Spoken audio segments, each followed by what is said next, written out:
வணக்கம் குரு ஜோதிடம் நேர்களே, உங்கள் அன்பான சயின்டிபிக் வேதிக் அஸ்ட்ராலஜர் அஸ்ட்ராலஜி பேசுகிறேன். நல்லது நினைப்போம், நல்லதே நடக்கும். இந்த வீடியோல நம்ம என்ன பார்க்க போறோம் அப்படின்னு பாத்தீங்கன்னா, ரிஷப ராசிக்காரர்களுக்கு மே 2024 அந்த பீரியட், அந்த 31 நாட்கள் எப்படி இருக்க போகிறது என்று நம்ம இந்த வீடியோல பார்க்க போறோம். அதுக்கு முன்னாடி நம்மளோட சேனல் ஃபர்ஸ்ட் டைம் வரவங்க கண்டிப்பாக சப்ஸ்கிரைப் பண்ணுங்க. பிடித்த வீடியோஸை ஃப்ரெண்ட்ஸ் அண்ட் ரிலேட்டிவ்ஸ்க்கு ஷேர் பண்ணுங்க. இப்ப பாத்தீங்கன்னா ரிஷப ராசிக்காரர்களுக்கு மே 2024 பாத்தீங்கன்னா ஒரு ஒரு நல்ல ஒரு சேஞ்சஸ் கொடுக்கக்கூடிய ஒரு மாதமா இருக்கு. ஏன்னு கேட்டீங்கன்னா, கடந்த ஒரு வருடமாக குரு 12ஆம் பாவத்திலிருந்து வீண் விரயங்களும் டிராவல்ஸும், அதாவது நிறைய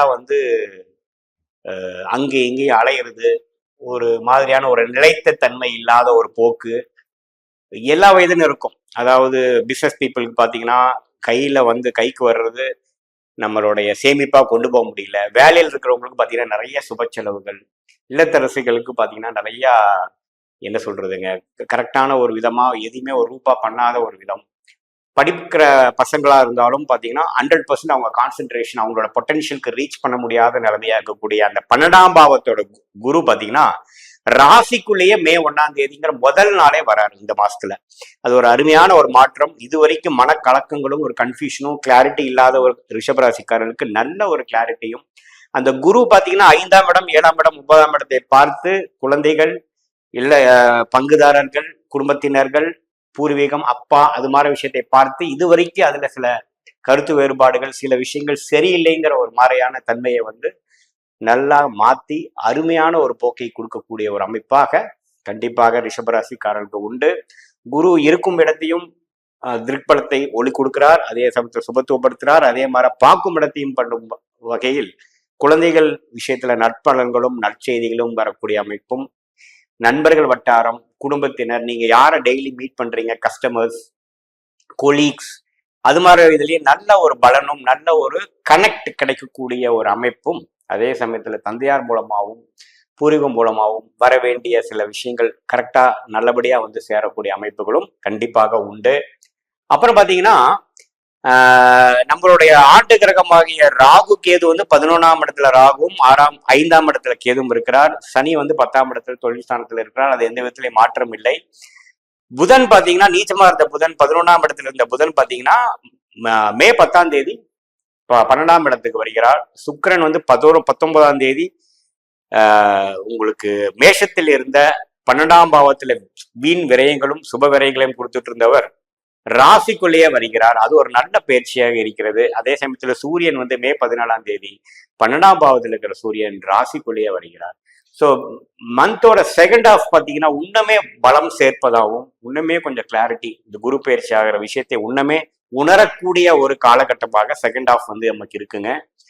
ஃபர்ஸ்ட் ஹாஃப் பார்த்தீங்கன்னா மே 10ஆம் தேதி வரைக்கும் நம்மளோட 2ஆம் வீட்டு அதிபதிங்கிற தனஸ்தான அதிபதி ராகுவோட சேர்ந்து சில பிரச்சனைகளா இருந்து 12ஆம் பாவத்துக்கு 10ஆம் தேதியிலிருந்து 19ஆம் தேதிக்குள்ள சில சுப விரயங்கள், சுக்கிரனும் புதனும் 12ஆம் பாவத்தில் இருப்பதனால் நீங்கள் கொஞ்சம் உங்களுடைய வீடு, ஆபீஸை வசதிப்படுத்துறதுக்காக சில சுப விரயங்கள் செய்து கொள்ளலாம்.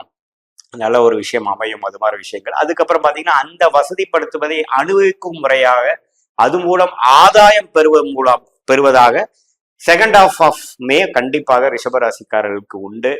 ஸோ இந்த குரு பயிற்சி பார்த்தீங்கன்னா பல மாற்றங்களை அதாவது ரிஷபராசிக்காரர்கள் கொடுத்து ஒரு ஸ்டாண்டர்டான பொசிஷன், இது வரைக்கும் ஒரு டிரான்சிஷன்ல இருந்த ஒரு ப்ரொஃபஷனல்ல இருந்தவங்களுக்கு இந்த இடத்துக்கு சேர்ந்து விட்டோம் என்ற ஒரு ஆணித்தரமான ஒரு பொசிஷனை கொடுப்பதும், அதே சமயத்துல வெளிநாட்டுல ரொம்ப கஷ்டப்பட்டுட்டு இருந்தவங்களாம் ஒரு நிலையான ஒரு இடத்துக்கு, ஹோம்லேண்டுக்கு திரும்பக்கூடிய ஒரு அமைப்பும், வராத கடன்லாம் கைக்கு வரக்கூடிய அமைப்பும், இன்வெஸ்ட்மெண்ட்ஸ்னால ரிட்டர்ன்ஸ் வரக்கூடிய அமைப்பும் எல்லாமே ஒரு நல்ல பலனை கொடுக்குதுங்க. எப்பவுமே குருங்கிற ஒரு சுபகிரகம் ராசிக்குள்ள வந்தா ஒரு அருமையான ஒரு அமைப்பு தான். அதே சமயத்துல சுக்கிரன்கிற அந்த ராசி அதிபதியே 12ஆம் பாவத்துல சில சுப விஷயங்களை, விரயங்களை கொடுத்துட்டு இருந்தவர் ராசிக்குள்ளே வருவது பாத்தீங்கன்னா இன்னமே ஒரு கிளாரிட்டியும், நீங்க என்ன செய்யலாம்னு நினைக்கிறீங்களோ அதுக்கு வேணுங்கிற ஒரு யுக்தியும், மாணவ செல்வங்களுக்கு ஒரு கான்பிடென்ஸும், வியாபாரிகளுக்கு ஒரு long term vision and plan execute பண்ற மாதிரி சில விஷயங்களும், இல்லத்தரசிகளுக்கு பாத்தீங்கன்னா ஒரு நல்ல ஒரு சுபிக்ஷமும், ஒரு சுப விஷயங்களை நடத்தக்கூடிய தருணங்களும், ஒரு நல்ல ஒரு அன்பு பாராட்டக்கூடிய ஒரு விஷயமும் டென்ஷன் குறையக்கூடிய விஷயமாகவும் கண்டிப்பாக முதல் ஹாஃப் கம்பேர் பண்றவங்க செகண்ட் ஹாஃப் இன்னுமே பெட்டரா இருக்கு. ஸோ ரிஷப ராசிக்காரர்களுக்கு இந்த மே மாதம் வந்து ஒரு எதிர்பார்க்க வேண்டிய ஒரு மாதமாகவும் பல விஷயங்களுக்கு விடை கிடைக்கக்கூடிய ஒரு மாதமாகவும் உடல்நிலை கோளாறு உள்ளவங்களுக்கு எல்லாமே மருத்துவ செலவுகள் குறைந்து ஓரளவுக்கு சரியாகக்கூடிய ஒரு விஷயமாகவும் சீனியர் சிட்டிசனுக்கும் எல்லா வயதினருக்கும் ஒரு நல்ல மாற்றத்தை கொடுக்கக்கூடிய ஒரு மாதமாக இந்த ரிஷபராசிக்காரர்களுக்கு இந்த மே 2024 கண்டிப்பாக இருக்கிறது என்பதை நம்ம தெரிந்து கொள்ளலாம். இப்ப பாத்தீங்கன்னா இதுவரைக்கும் நம்ம பார்த்துட்டு இருந்த பலன்லாம் பொது பலன்கள், அதாவது கோச்சாரத்துல வந்து ஆண்டு கிரகமாகிய ராகு கேது குரு சனி எப்படி இருக்கிறாங்கன்னு பொறுத்தும், மாத கிரகங்கள் என்று சொல்லப்படுகிற சுக்கிரன் புதன் செவ்வாய் இது மாதிரி கிரகங்கள் சூரியன்லாம் எப்படி இருக்கிறாங்கிற பொறுத்து தான் நம்ம கோச்சாரத்துல பலன் எடுக்கிறோம். பட் உண்மையான விஷயம் பாத்தீங்கன்னா உங்களுடைய ஜென்ம ஜாதகத்துல உங்களுக்கு கிரகங்கள் எப்படி இருக்குது, நீங்க என்ன லக்னம், எந்த சாரத்துல எந்த நட்சத்திரத்துல ஒரு கிரகம் இருக்குது, ஆட்சி உச்சங்கள் எப்படி இருக்கிறது,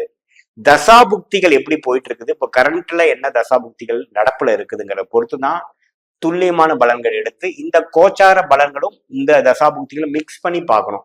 ஒரு 80% பாத்தீங்கன்னா உங்களுடைய தசாபுக்திகள் பலன் கொடுத்து அதுக்கு சப்போர்ட்டிங் ஃபேக்டரா இந்த கோச்சார பலன்கள் நம்ம எடுத்துக்கணும். அதுதான் வந்து கரெக்டான துல்லியமான பலன் எடுக்கக்கூடிய ஒரு அணுகுமுறை. ஸோ நம்ம எதுக்கு இது பார்க்குறோம் அப்படின்னு பார்த்தீங்கன்னா, பொதுவாக இப்போ இருக்கக்கூடிய இந்த மாத காலத்துக்கு எப்படி வந்து உங்களோட அமைப்புகள் இருக்கு, சாதகமாக இருக்கிறதா சாதகம் இல்லாமல் இருக்கிறதான்னு பார்க்குறோம். உங்களுக்கு சாதகமான தசாபுக்திகள் போறப்போ நல்ல பலன்கள், நான் சொல்லக்கூடிய பலன்கள் கொஞ்சம் தூக்கலாகவும், சாதகமற்ற தசாபுக்திகள் போகும்பொழுது நான் சொன்ன சாதகமற்ற பலன்கள் கொஞ்சம் அதிகமாகவும் சாதகமான பலன்கள் குறைவாகவும் இருக்கும் என்பதை நீங்கள் அறிந்து கொள்ள வேண்டும். மீண்டும் மற்றொரு காணொளி சந்திப்போம். நன்றி, வணக்கம்.